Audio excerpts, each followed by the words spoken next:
The Sybert Hofstetter immigration story. This is the immigration story of my mom's side of the family, and her maiden name is Hofstetter, and more specifically, her mom's family, and her maiden name is Sybert. Thesis. For the lucky few, the American dream was actually possible. Immigration timeline. My great-grandmother Katie, or Catherine, was born in present-day Romania, which was Hungary at the time, in 1905. Katie immigrated to the United States from Hungary between 1905 and 1906 with her parents John and Catherine Heinrich. Catherine had a daughter named Margie in the United States in 1906.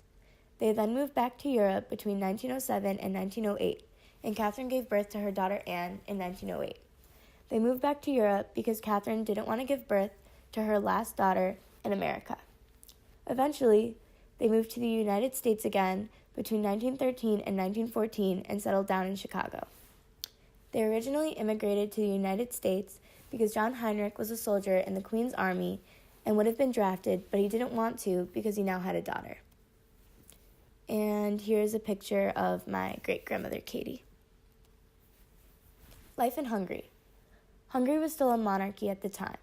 The people were divided because of the constitutional crisis, and the compromise settlement of Austria-Hungary led to a divide between the people of each nation.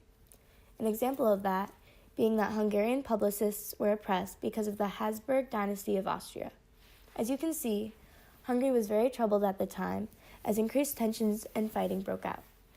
My family originally had a farm in Hungary, but as the stability of the nation got worse, it became harder to get by. So they felt that if they traveled to America, not only would it be safer for their children, but they would also have better economic opportunities. This is a map of Austria-Hungary, and as shown, it is close to Germany and Romania. Travel. John and Catherine escaped Europe by taking a boat to Ellis Island. They had very little money and almost no belongings, and they went without food, or very little food, for much of the trip because they had such little money. They also had to sleep on the floor of the boat. When they entered through Ellis Island, they had to go through numerous doctor's exams.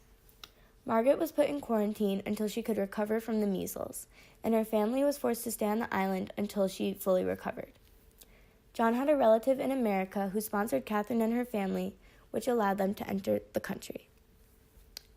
This is a picture of Ellis Island.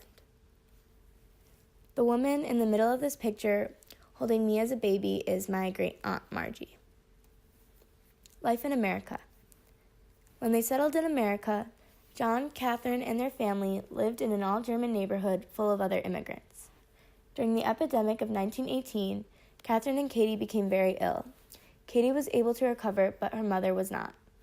John was a working man and was unable to take care of his kids alone. So, he married a widowed woman whose husband had also died in the epidemic, welcoming her and her son and daughter into our family. This is another picture of my great-grandmother Katie.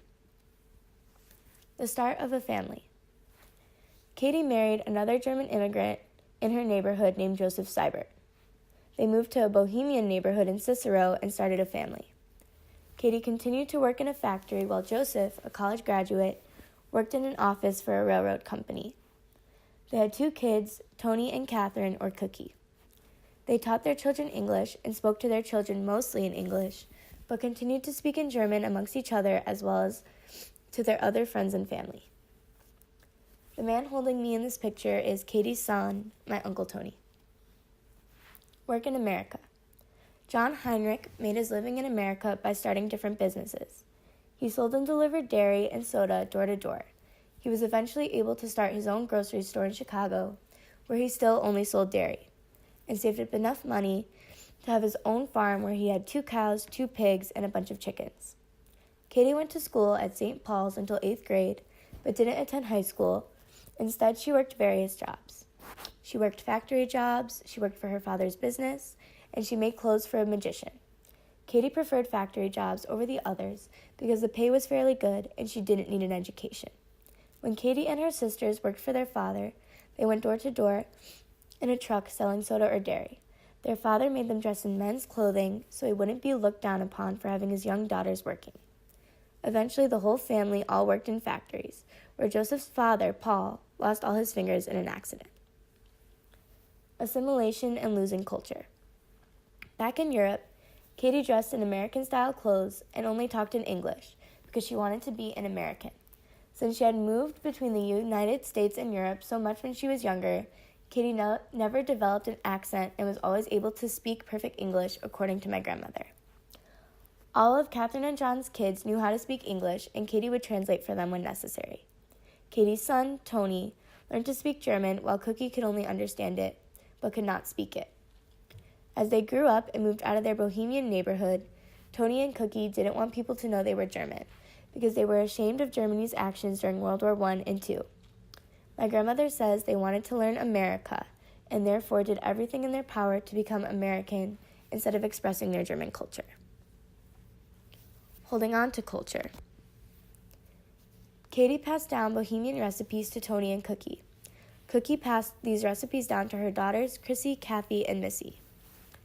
While Cookie couldn't really speak much German, she knew how to pray in German and taught me how to as well.